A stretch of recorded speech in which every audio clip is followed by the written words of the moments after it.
It's all quiet in the underground bunker. Doors closed, locks bolted. But the Great One isn't just resting on his laurels. He's making sure your weekend is even better by giving you his best. This is the best of Mark Levin. President of the United States, in a very important statement about Tim Kaine, as he was speaking to a group of the faithful at the Museum of the Bible. I've been there. That's a fantastic place. If you ever come to Washington, D.C., my family and I have been there. I encourage you to check it out.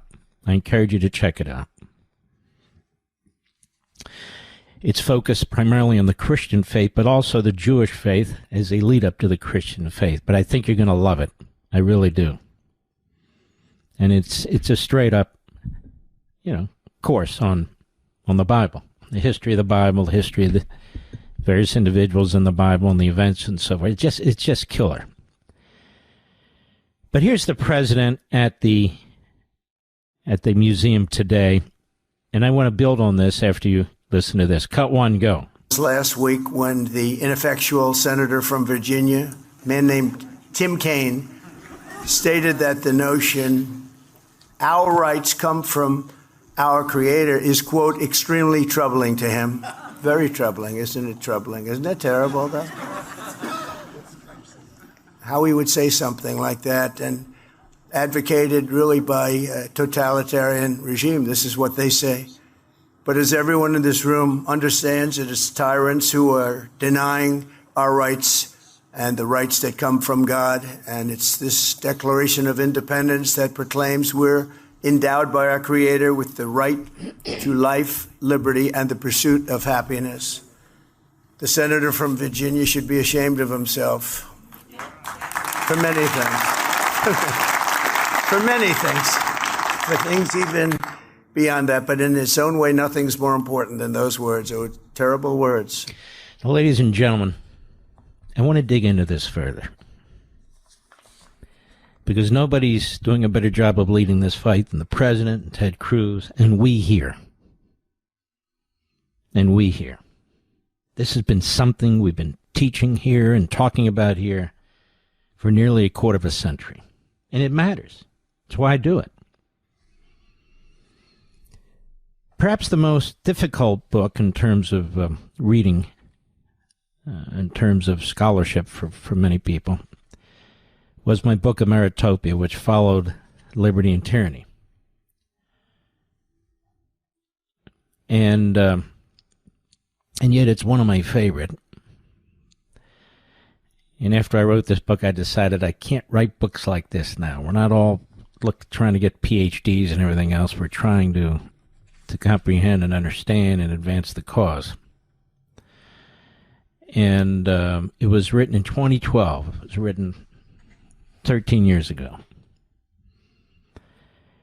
And I point out the importance, crucial importance, of John Locke. The influence of Locke. And on chapter 6, I have John Locke and the nature of man. On chapter 7, the influence of Locke on the founders. I just want to touch on this a little bit so you have a tremendous background on this. John Locke was the most important philosopher to the founders of this country during the Revolutionary period. There's no question about it. And there was once a great professor from Yale who actually looked at every piece of public writings at the time that he possibly could, including pamphlets and newspapers and so forth, speeches, and it was Locke. And during the constitutional period, it was Montesquieu. These are great thinkers from the 1500s, from what we call the Enlightenment period. Now, what Locke said in part, he not only underscored the importance of things like property rights and so forth and so on, but no government, including one established by the consent of the governed, has authority to violate man's inalienable rights. And Locke explains that the law of nature exists above all else, and all men are required to obey it, including those who hold public office.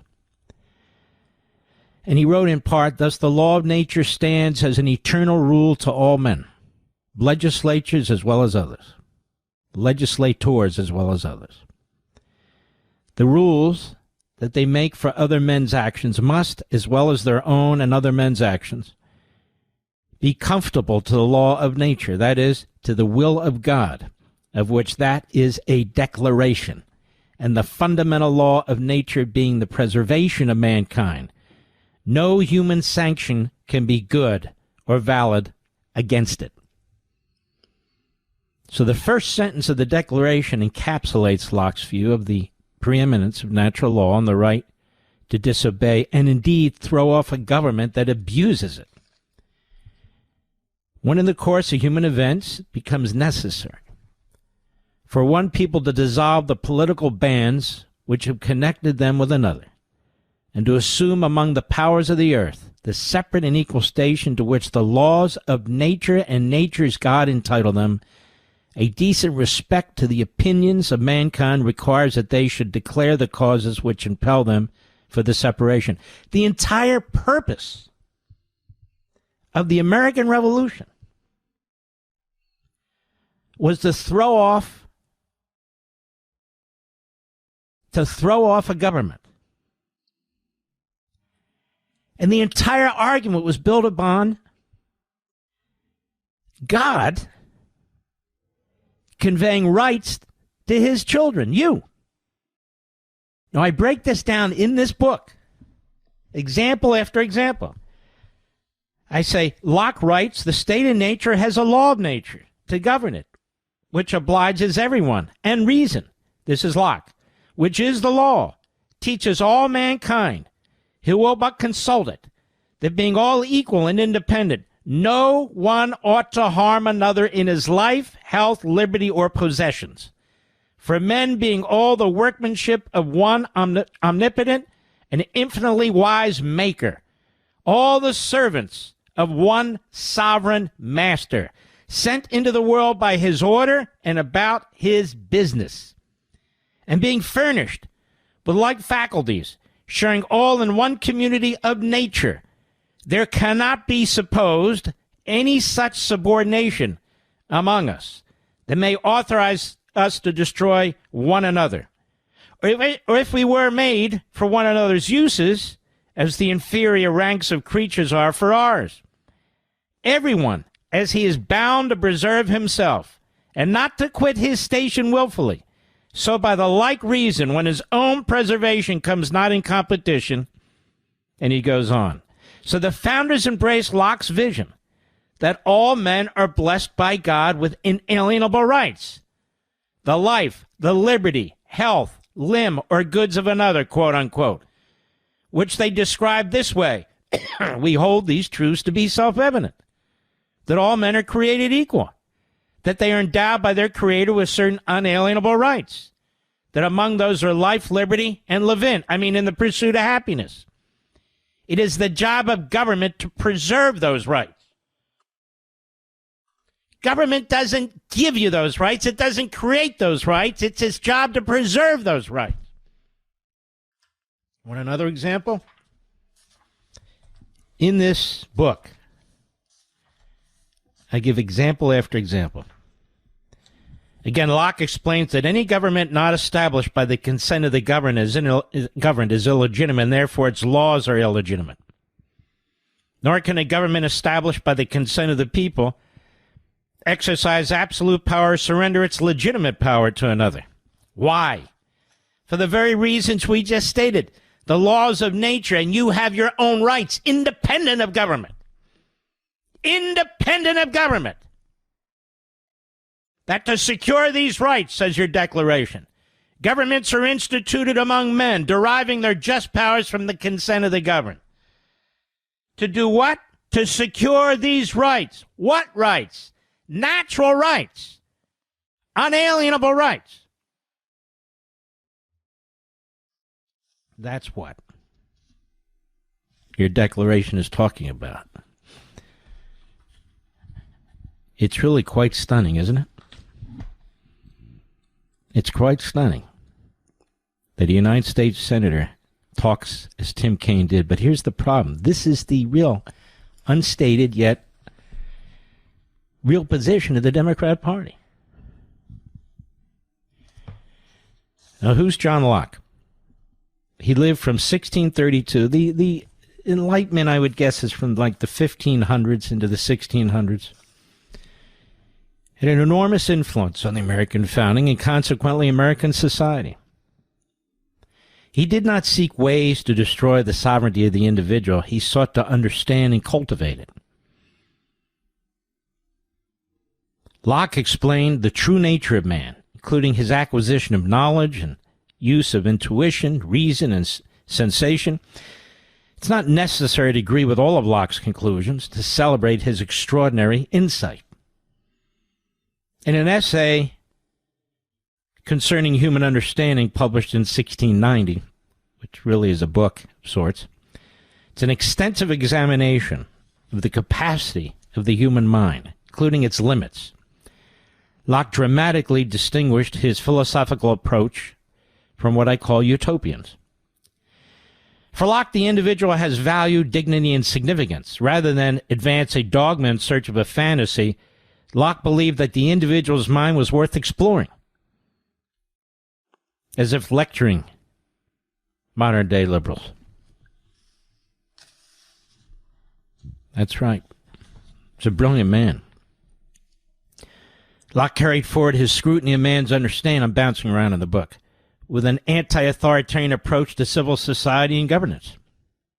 Now keep in mind, he was explicitly rejecting Thomas Hobbes. In other words, there were other philosophers, contemporary and earlier, that he was taking on with his viewpoints, that Montesquieu was taking on with his viewpoints. And no philosopher, quite frankly, has a philosophy that is without some influence by others, either pro or con.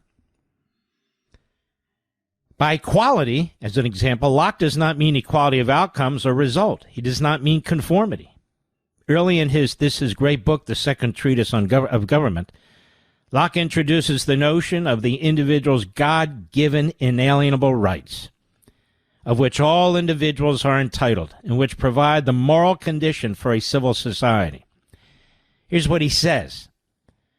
The state of nature has a law of nature to govern it, which obliges everyone in reason, which is that law, teaches all mankind who will but consult it, which I mentioned earlier. Locke observed that men generally get along with each other in the state of nature for their own sake and the sake of the community, although it certainly is not perfect. State of war exists in the state of nature only when one individual violates the laws of nature, that is, the inalienable rights of others. Therefore, although the state of nature is not the violent, fearful condition that people like Hobbes describe, the laws of nature are and can be violated. And so he goes on and on about the laws of nature and nature's God. He goes on about God himself. And of all the philosophers who came before your founders, when they turned to the Declaration of Independence, there were others too, but they mainly turned to him. And Tim Kaine rejects him 100%. Tim Kaine embraces what is a fascistic, Marxist, Islamist, overlaying philosophy, and then condemns what Locke wrote, what others wrote, what your founders believed in, as like Iran. That is sick. Mark Levin.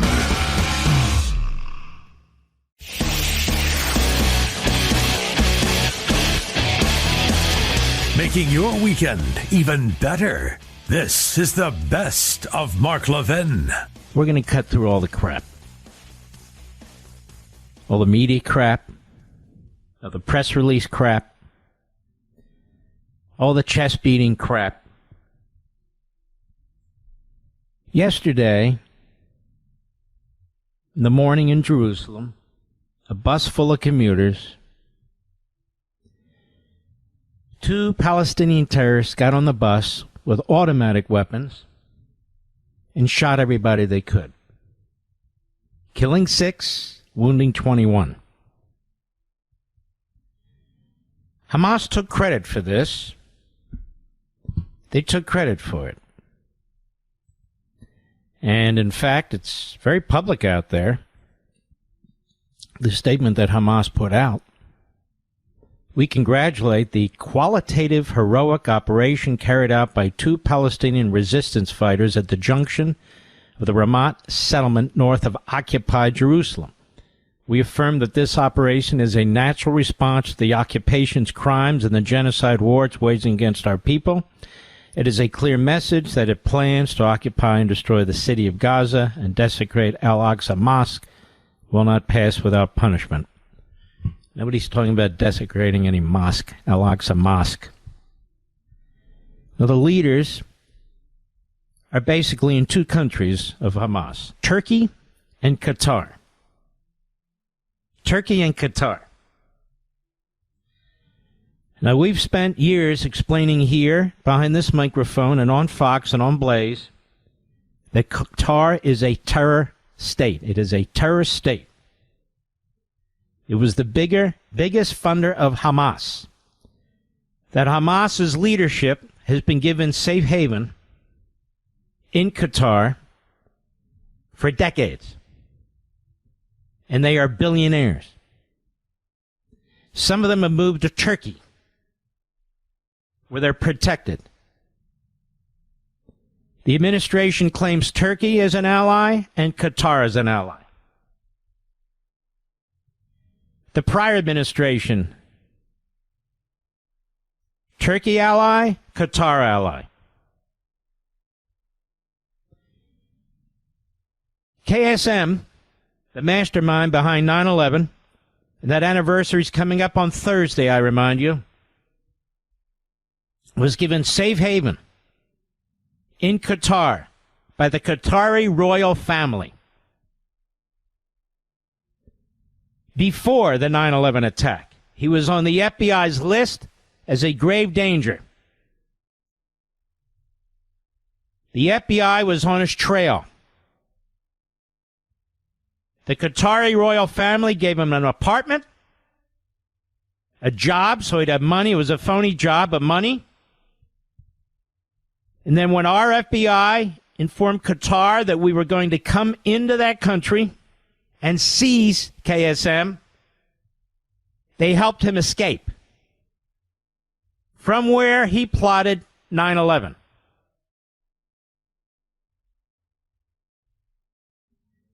Many of the riots and violence you've seen in our colleges and streets, many of the organizations, have been funded directly and indirectly by Qatar. The anti-American and anti-Semitic movements on our college campuses have been funded most prominently by Qatar. Qatar also buys up sporting events and sporting teams. They buy up businesses. They buy up politicians, former politicians, as lobbyists. They pay off the loans of certain individuals and buy up their bad notes.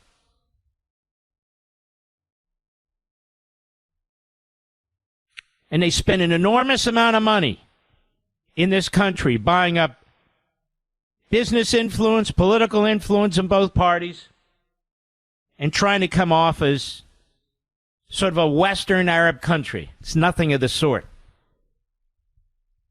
Qatar has given aid and comfort to the Taliban. Qatar has given support to the Muslim Brotherhood. Qatar wants the overthrow of the West. It's called Tafiyah. We've talked about Tafiyah, giving the impression that it is among us when it is the enemy within. I've been watching the news reports, including on friendly newscasts, and not a single one of them mentioned that Qatar was giving safe harbor to the Hamas terrorist leaders. It mentioned that Israel had targeted them, but it never mentioned that Qatar had protected them. And Qatar funded Hamas more than any other country. More than any other country.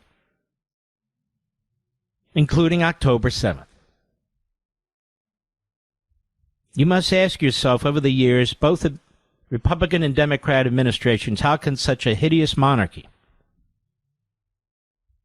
be considered an ally? They're a mediator, don't you know? They're trying to bring back the Israeli hostages. Well, they've done a damn poor job of it. But they're playing both sides, and everybody knows it. They're telling Hamas to resist while they're putting out public statements, telling our State Department that they're doing everything they can to convince Hamas.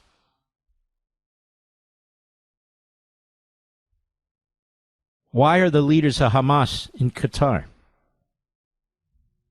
Why are they there? Netanyahu has upset the negotiations. Qatar attacked a bus filled with Israelis in Jerusalem in the morning. I should say Hamas did, while they're based in Qatar. What of that? Now, I'm hearing something else that's very precious. Qatar is a sovereign country. How dare you try and kill these terrorist leaders in a sovereign country? Pakistan is a sovereign country. Then I hear, well, Qatar is an ally. Pakistan is an ally. Did we not send special forces into Pakistan to take out Osama bin Laden while he was being protected by the Pakistani military? The answer is yes, we did. I don't remember any talk about Pakistan being a sovereign country. How ridiculous is that? How preposterous is that? And then we're told that we are negotiating a defense arrangement with Qatar. A defense arrangement with Qatar? We already have a base there for some insane reason. But a defense arrangement with Qatar? Well, have we told Qatar no more funding of terrorism? Have we told Qatar no more support for Hamas? Have we told Qatar to give up the leadership of Hamas and turn them over so they can be prosecuted for war crimes? Have we told Qatar to stop trying to destroy the state of Israel? Have we told them to stop funding Marxist Islamist forces in the United States that seek to overthrow our country? Then we can talk about a defense agreement. But none of that's on the table. None of it. None of it.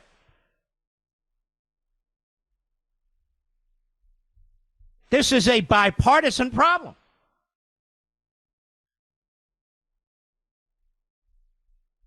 Let me ask you a question, ladies and gentlemen. Let me ask you a question. And by the way, Hamas has murdered Americans. They have American blood on their hands. They have Israeli blood on their hands. They have a lot of blood on their hands. And so does Qatar. Qatar's 9/11 blood on its hands. How quickly we dismiss what happened on 9/11. I wonder what the 9/11 families think of Qatar and Saudi Arabia. Two fantastic countries. They just want peace. That's all, just peace.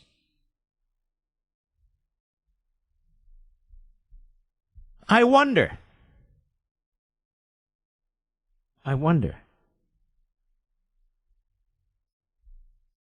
about the firefighters, the police officers and their unions and their foundations. I wonder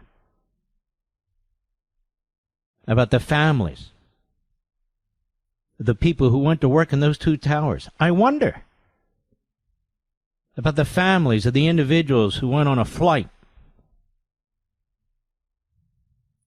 and the terrorists took over the plane that Captain Burlingame was in charge of when they murdered him in the cockpit and then flew it into the Pentagon. I wonder what those families think. I wonder what the families think whose members were murdered who fought heroically in central Pennsylvania. What do they think about Qatar? Giving protection to KSM.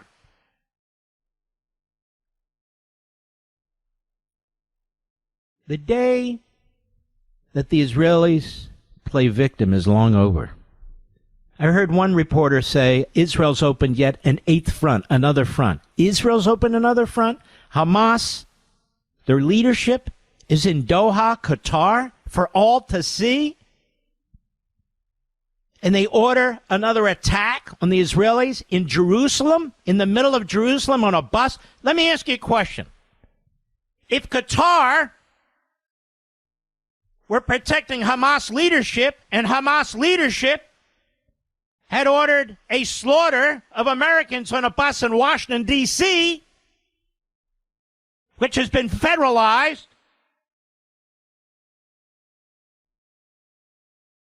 would we stand still for that and say, wait a minute, they're in Qatar, it's a sovereign country, we don't want to open up another front? Of course not. We would find that leadership, and we would do exactly what the Israelis did, or attempt to anyway. So we gave the Qataris a heads up. So the question is, did the Qataris give the Hamas leaders a heads up? It's a question being asked by everybody who's got common sense in this. Did our allies, the Qataris, tell the leading terrorists of Hamas, just like the Qataris, when the FBI told them we wanted KSM, helped him escape, did Qatar help the Hamas leaders escape death? Did they or didn't they? It's a simple question. I haven't heard that in the news media either. Friendly news media and the usual hateful news media. Haven't heard a word about that. Did they or didn't they?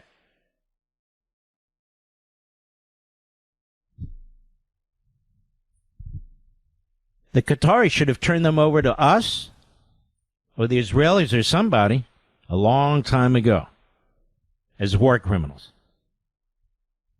I don't want to hear this sovereign country crap when we went into Pakistan, and we should have. I don't want to hear this ally crap. They're no ally.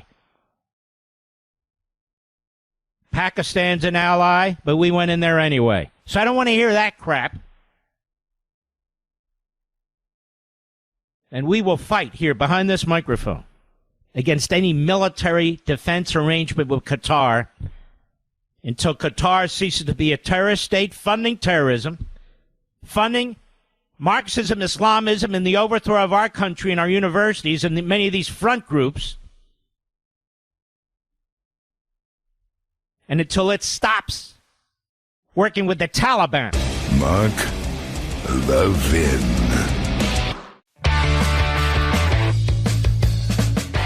You're listening to the best of Mark Levin. The more we learn about Erna Zaruska, the more upsetting this is.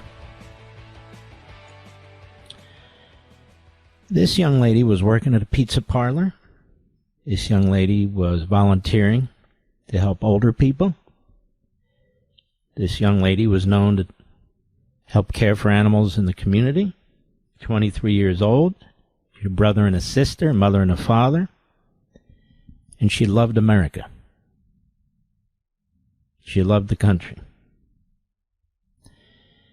And the U.S. Attorney in North Carolina said that when the Ukrainian embassy contacted them to bring her body back for burial, the parents said, no, she loved America. She's going to be buried in the United States of America. There are evil people in this world.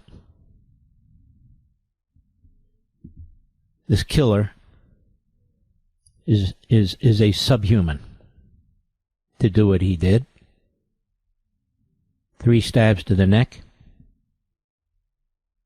Murdered her right there, sitting there.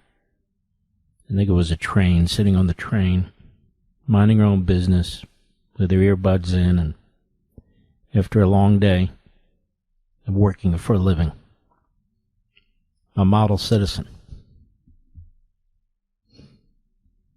All these people who are murdered have a story. The Democrats talk about statistics, the murder rates going down here or there, and number one, they usually lie about the stats, but number two, they dehumanize the situation. Dehumanize it. Just like we dehumanize what took place yesterday in Jerusalem, and dehumanize October 7th, which is so horrendous there's not a news outlet in America that will play it to show you it.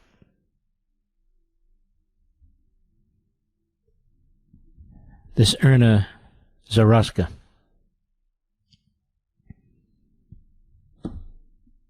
she had to know she was dying.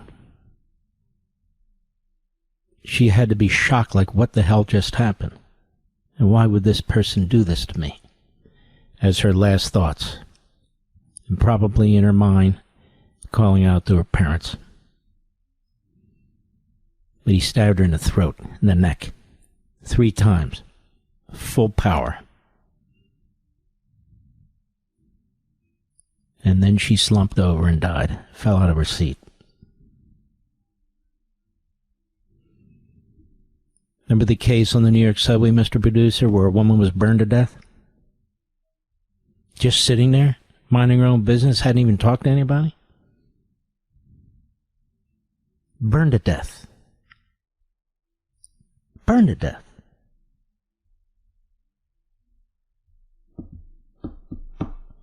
Here's President Trump in a video message today about Erna Zaruska, Cut 7, go. For far too long, Americans have been forced to put up with Democrat-run cities that set loose savage, bloodthirsty criminals to prey on innocent people. Really very, very innocent people. In every place, they control radical left judges, politicians, and activists. And they've adopted a policy of catch and release for thugs and killers. In Charlotte, North Carolina, we saw the results of these policies when a 23-year-old woman who came here from Ukraine met her bloody end on a public train. And here's a picture of it. This is the picture of it. And this is a picture of the woman, a beautiful young girl that never had problems in life, with a magnificent future in this country. And now she's dead. She was slaughtered by a deranged monster who was roaming free after 14 prior arrests. We cannot allow a depraved criminal element of violent repeat offenders to continue spreading destruction and death throughout our country. We have to respond with force and strength. We have to be vicious just like they are. It's the only thing they understand. 24 of the top 25 most dangerous cities in America are run by Democrat mayors. 50 people were murdered in Chicago in recent weeks, with hundreds being shot. And it's time to stop this madness. The people of our country need to insist on protection, safety, law, and order. We have proven that it can be done because we did it right here in D.C., in District of Columbia. The capital of America was a bloodthirsty, horrible, dangerous place, one of the worst. And now it's a crime-free city, and we're going to keep it that way. It can be done. It can happen fast. All we want is, please, Mr. President, we need help. Chicago needs help. Other cities need help. We'll do what has to be done because we're going to make America safe again. And that includes our big cities. We're going to make those cities safe. Thank you. Very important. So crucial. And I'm thinking about, it's just on my mind what's going on. Don't the Israelis have the same right, Mr. Producer? To make sure their cities are safe? To be as tough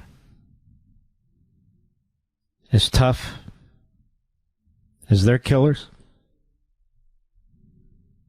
The idea that Qatar is harboring their killers is just sickening. just unbelievable to me that there's literally no pressure from anybody on Qatar to turn them over.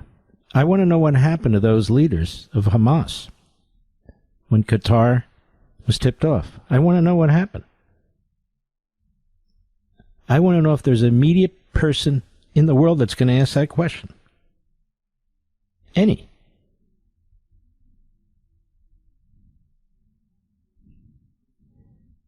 Every human being has a story. Statistics are one thing. But these people are dead forever. Some of them in horrendous ways. Taken hostages, starved to death, brutally murdered on a train, for God's sakes, on a bus.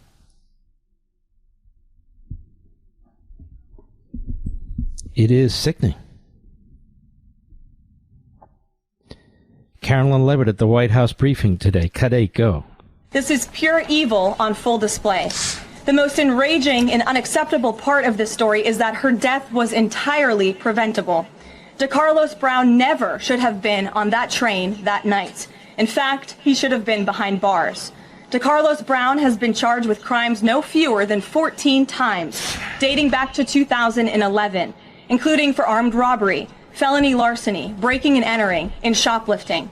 Brown had previously served 5 years in prison for a robbery with a deadly weapon charge, and he had also forfeited bonds 3 different times, twice in 2014 and once in 2023.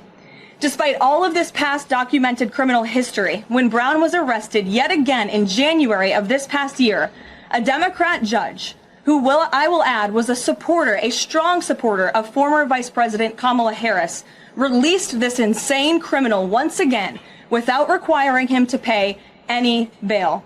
He simply had to sign a written promise to return for his court hearing. Think about how crazy it is to ask a career criminal, someone who by definition repeatedly breaks the law, to just sign a written promise and come back again another day. This is madness. This monster should have been locked up, and Arena should still be alive. 100%.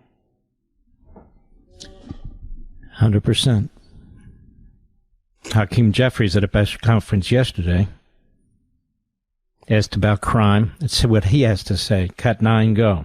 Democrats right now are being pounded by Republicans about cities within your states, New York City, Baltimore, Los Angeles, about situations that are happening right now, whereas you're talking about a situation that happened 4 years ago where an unarmed protester was shot and killed by a Capitol Hill police officer with his own record. What outlet are you from? The Washington Times. So I'm curious here, hold on a second, why is it that Democrats don't want to hold that particular Capitol Hill police officer with any sort of accountability, yet as far as the cities in which the states that you're from, you don't want to deal with the crime that's actually going on in your own states? And Mr. Raskin, you're Is there laughing. A question there? No, Mr. Raskin, you're laughing, but a woman was just killed in your state, and you don't want to address that either. Yeah, I'm not going to address the ad hominem foolishness. It's not ad hominem. It was actually a great question. You're attacking cops everywhere, but that cop in particular, because he killed a veteran protester, you celebrate. You celebrate. I think that's a great question. Go ahead. Articulated. But what I will say very clearly is that we have, as Democrats, been very clear that we're going to support local law enforcement. You're a liar. You haven't been clear you're supporting local law enforcement. You oppose local law enforcement.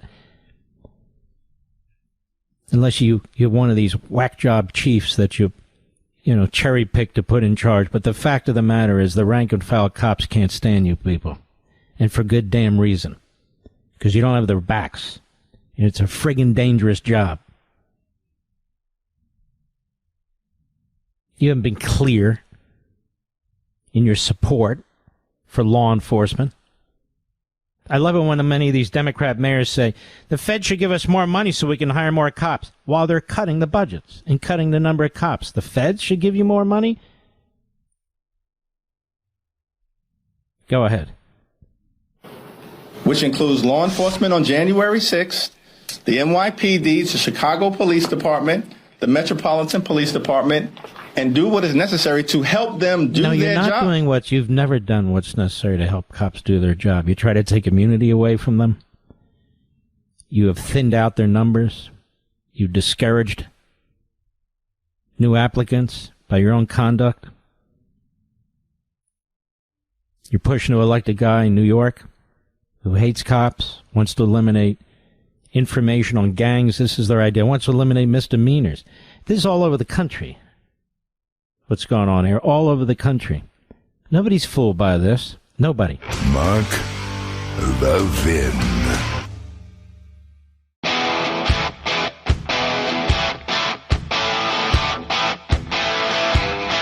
The Great One makes your weekend even better. This is the best of Mark Levin. It's a deeply sad day. It's a deeply dark day. Deeply. When a young man with a wife and 2 baby girls, whose offense apparently is to engage, debate, challenge in a very happy and joyous way,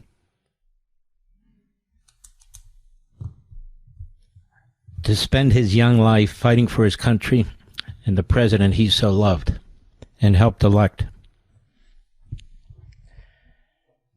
is assassinated in broad daylight in front of several thousand students.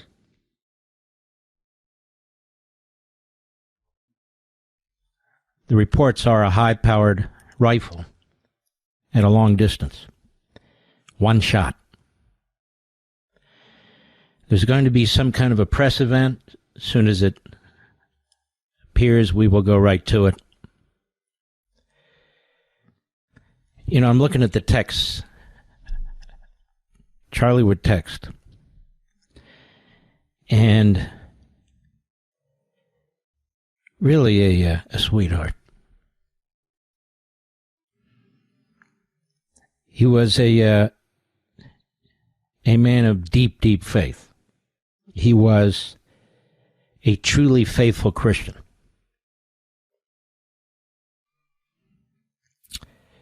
He loved America.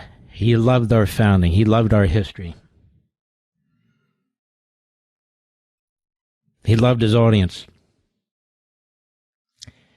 He loved intellectual challenges. He dropped out of college. Rush dropped out of college, and yet he's one of the smartest people you could know.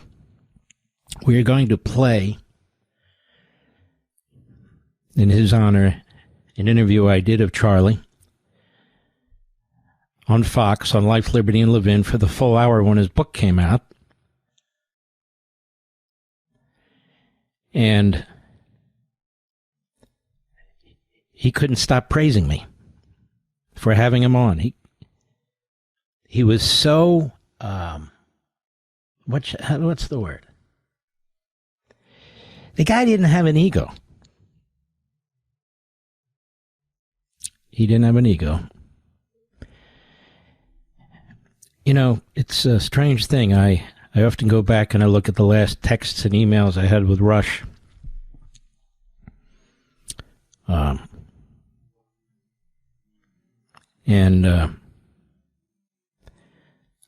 Let's see here. And I was looking at these just before the show. And Charlie Kirk.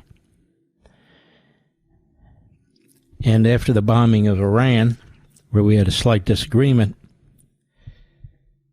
he texted me, okay, you were right. Can we now join together in support of the president? He wrote my wife and me. I said, 100%. You got it, buddy. Sweetheart. You're just a sweetheart.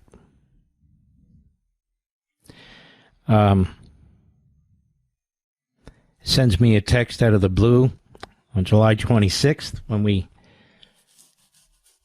did a show on Fox on Obama and what we uncovered here on the radio. And he writes, "Love this flashback episode you're airing, so very good." And Tulsi Gabbard came out with information.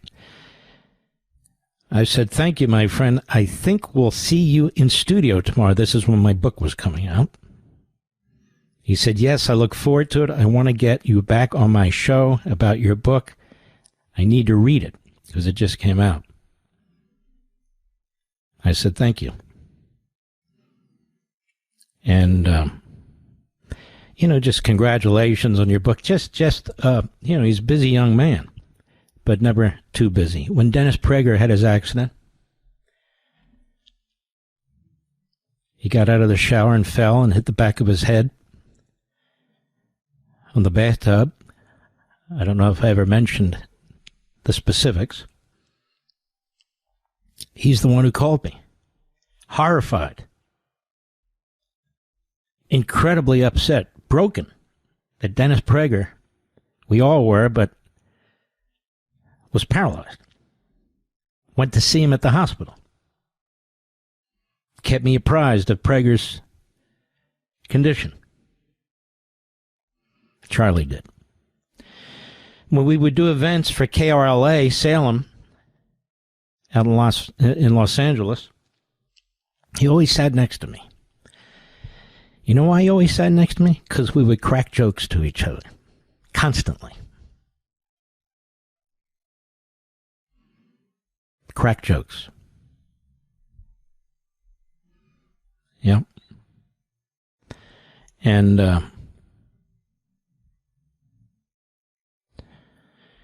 let's see here. I'm not going to read everything here because some of it's personal. Of the legal issues, he saw something I posted. He said, "Need your wisdom on how we counter these injunctions. I'm at a loss. It's a major, major issue."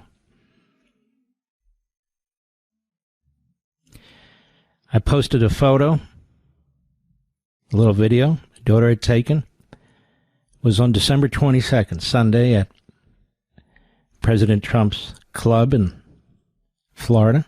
Charlie was to the right of me, President to the left of me, Judge Janine to the left of him. He was having a blast. And he was talking about who we need in this cabinet position or that cabinet position and trying to enlist me. "Hey, I'm having dinner with you and the president tonight. We're going to make a push for fill-in-the-blank position. If you can say some good things, that would be awesome." November 14th. "Hey, Dennis just moved his foot voluntarily. That's a good sign." Listen to this, Rich. Because I said, "How is he doing?" And he would send other things where he was, where he was enlisting me in one battle or another. But always so pleasant. He wanted us to help with Nebraska, the Electoral College there. He was always looking for ways to advance the cause of liberty, always looking for ways to try and get President Trump elected, to influence college campuses. He came under attack by the left, of course, as being anti-Muslim. We came to his defense here. He heard about that. Very kind of you. Thank you, Mark. Means a lot.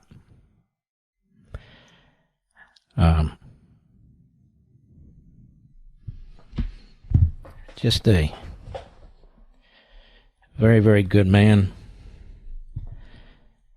President posted. I posted what he did. I'm sure the president is deeply upset. I guarantee it. I guarantee it.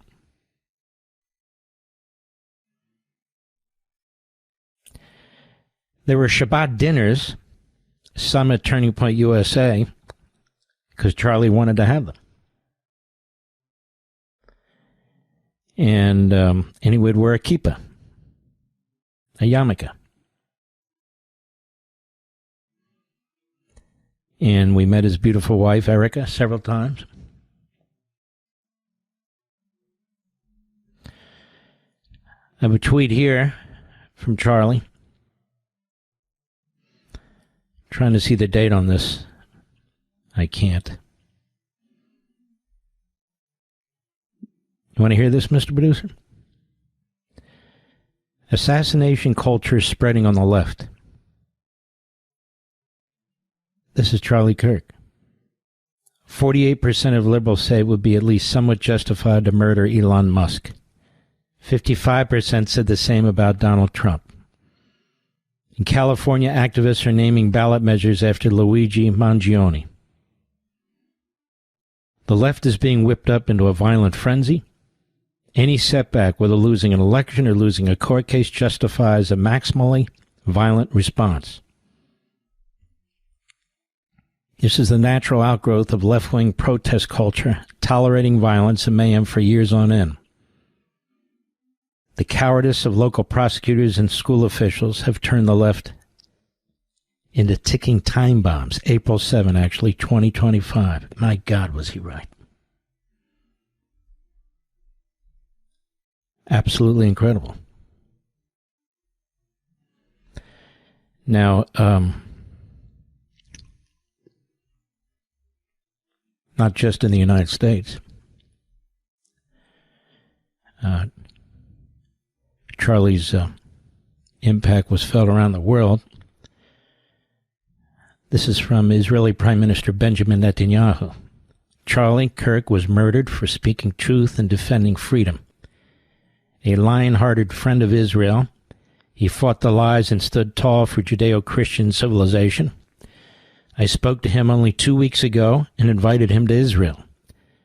Sadly, now that visit will not take place. We lost an incredible human being. His boundless pride in America and his valiant belief in free speech will leave a lasting impact. Rest in peace, Charlie Kirk. Mark Levin.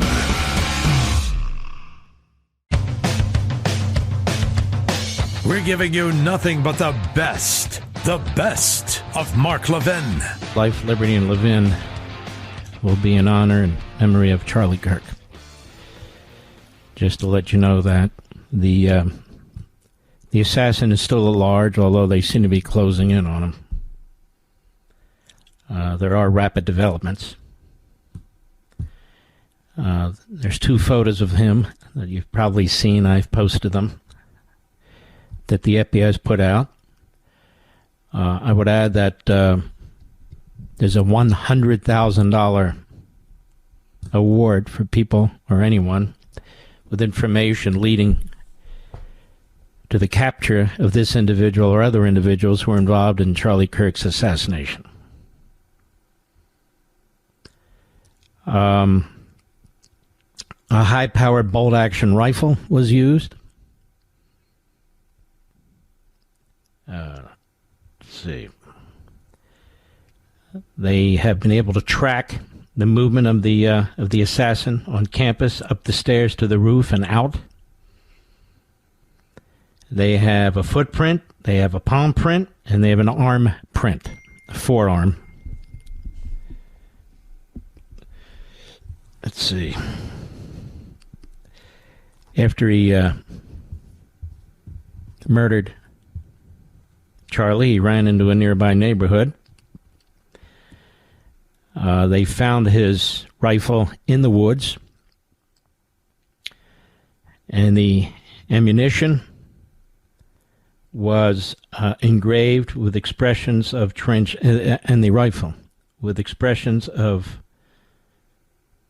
transgenderism and anti-fascism ideology, sending a message in many ways. They'll get the guy. They'll get him. I know people are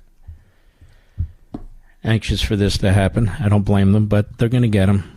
And they got to get him, and they got to be able to deal with him. If they're going to give him the death penalty, they got to dot the I's and cross the T's.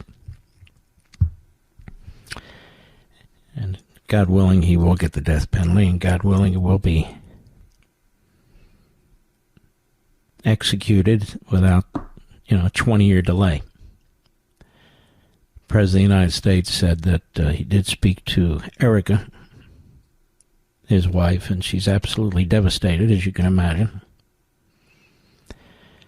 I posted a few photos that we have. We have more, but I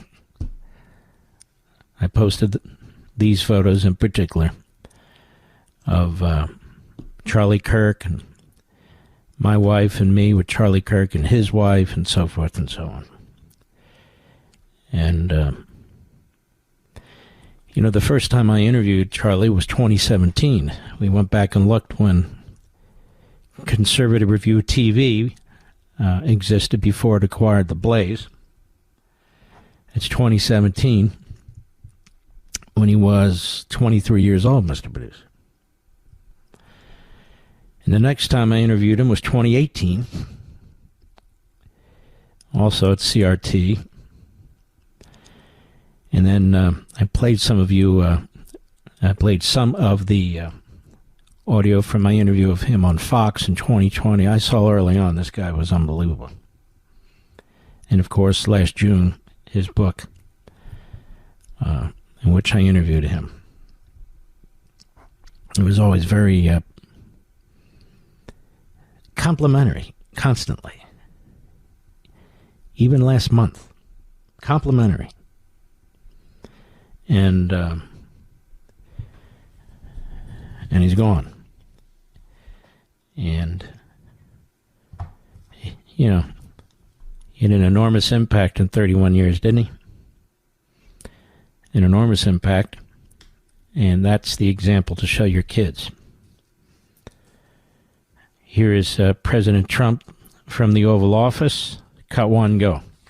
To my great fellow Americans, I am filled with grief and anger at the heinous assassination of Charlie Kirk on a college campus in Utah. Charlie inspired millions, and tonight, all who knew him and loved him are united in shock and horror. Charlie was a patriot who devoted his life to the cause of open debate and the country that he loved so much, the United States of America. He fought for liberty, democracy, justice, and the American people. Mm-hmm. He's a martyr for truth and freedom, and there has never been anyone who was so respected by youth. Charlie was also a man of deep, deep faith, and we take comfort in the knowledge that he is now at peace with God in heaven. Our prayers are with his wife, Erica, the two young, beloved children, and his entire family, who he loved more than anything in the world.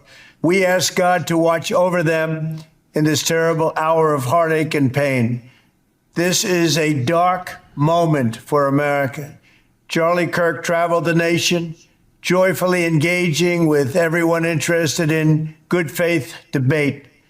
His mission was to bring young people into the political process, which he did better than anybody ever, to share his love of country and to spread the simple words of common sense. On campuses nationwide, he championed his ideas with courage, logic, humor, and grace. And here today, at the Pentagon event, during the anniversary of the attack on the Pentagon, Flight 77, the president said many things, but he also said this. Cut three, go. Before we begin, let me express the horror and grief so many Americans at the heinous assassination of Charlie Kirk have felt. Charlie was a giant of his generation, a champion of liberty, and an inspiration to millions and millions of people. Our prayers are with his wonderful wife, Eric, and his beautiful children. Fantastic people they are. We miss him greatly, yet I have no doubt that Charlie's voice and the courage he put into the hearts of countless people, especially young people, will live on. I'm pleased to announce that I will soon be awarding Charlie Kirk posthumously the Presidential Medal of Freedom. The date of the ceremony will be announced, and I can only guarantee you one thing, that we will have a very big crowd, very, very big. Benjamin Netanyahu was on with Harris on Fox News late this morning. The Prime Minister of Israel, cut 5, go. We're just heartbroken. Myself, my wife, my family, my son, actually, on his 2019 visit to Israel, had lunch with him and his wife, Erica. We're shattered first as human beings because a great human being has been taken from us. Was an extraordinary friend. He said, he wrote me a letter on May 2nd this year. He said, one of my greatest joys as a Christian is advocating for Israel and forming alliances to defend Judeo-Christian civilization. A few weeks before the tragedy yesterday, I called him and I spoke to him and I said, please come to Israel. I invited him to Israel. And sadly, that visit will not take place. But he was a defender of our common Judeo-Christian civilization. He was unbelievably excited to walk in the footsteps of Jesus here. He valued our bond, the bond between America and Israel. He did so many things to defend free speech. He had his truth. He stood up for it. But he said, you can come and debate me. He invited that debate. He certainly didn't invite the violence, the horrible violence that tried to silence him. And, this is a worldwide problem. The people on the extremes, the Islamists, the radical Islamists, and their union with the ultra-progressives, they often speak about human rights. They speak about free speech, but they use violence to try to take down their enemies, whether it's President Trump, who's been almost assassinated twice, or, they try to kill me here too. But they got Charlie Kirk, and it's just heartbreaking. Do we have time for my clip here, Mr. Producer? Cut 6 on Hannity last night. Go. Sean, I hear people talk about Charlie on these other networks. They don't know who they're talking about, and I want to make it clear right here. I'm not going to allow them to dehumanize this man. I'm not going to allow them to smear and character assassinate this man. He was 31 years old, and he did more in 31 years than most people do in an entire lifetime. He lived life to the fullest. He enjoyed other people. He enjoyed debating people who strenuously disagree with him. He was very much the intellectual who never went to college. He and I would discuss Rousseau and Hegel and Aristotle and Plato. He was self-taught and very much the genius. And he had the capacity to speak to everybody and anybody. I know for a fact how much he loved Donald Trump, and I know for a fact how much Donald Trump loved him.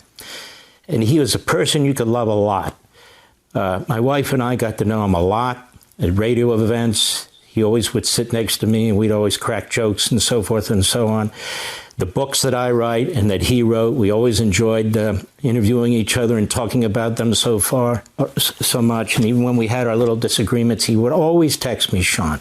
And he would always say, all right, you're right. Are we still buddies? He was just such a kind-hearted human being. And he accomplished a great deal. And I want the young people who followed him to understand that he is the best model that you can follow. All these cheap politicians, that's what they are. History won't remember them. All these cheap psycho-blabbing types in TV, nobody's going to remember them.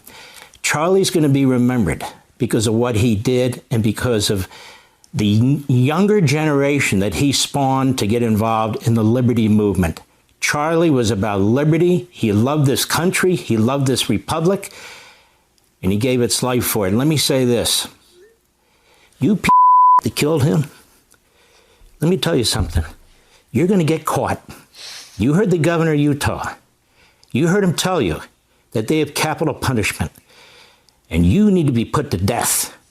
And they need to find this guy who killed this young man, who assassinated Charlie Kirk in front of 3,000 college students.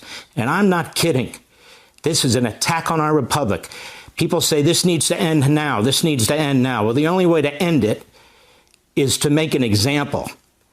And enough is enough with life terms. Enough is enough with all the rest of it. This guy needs to pay the price, and the whole country needs to see it. And as for the Democrats. I will say this, Sean. Many leading Democrats have shown class.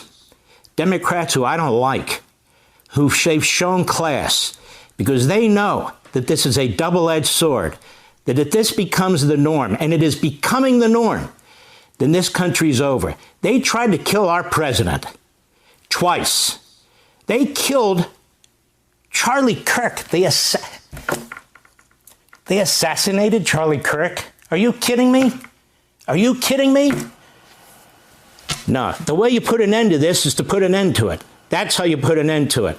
And people talk about there wasn't enough security. You got a guy shooting from 200 yards with a high, powerful rifle. You're never going to have enough security to stop somebody like that unless you stop them up front. And what are we going to do on every college campus? How much security can there possibly be? There is a sickness that has run loose in this country. There is a sickness that has run loose in the radical left media, in the Democrat Party, with the Muslim Islamists and all the rest of it. Those of us who love the country, it doesn't even cross our mind to physically harm somebody. Charlie Kirk was a pussycat. He was an easygoing guy. He's the most decent guy you could possibly meet. He would befriend you. He didn't give a damn if you were liberal, you were conservative, Democrat, Republican, whatever you are. He tried to persuade you with a smile on his face. This guy, if you were eating with him, he'd give you your dessert. He didn't care. That's the kind of young man this was. Now his wife, Erica, is without her husband. These two little babies don't even know what happened, his kids. This is horrendous. Charlie Kirk is the American story. He's quintessential American. He did lift himself up by his own bootstraps. He was self-educated on so many smart things. He was a genius in his interaction with people, not because he was conniving, because that's who he was.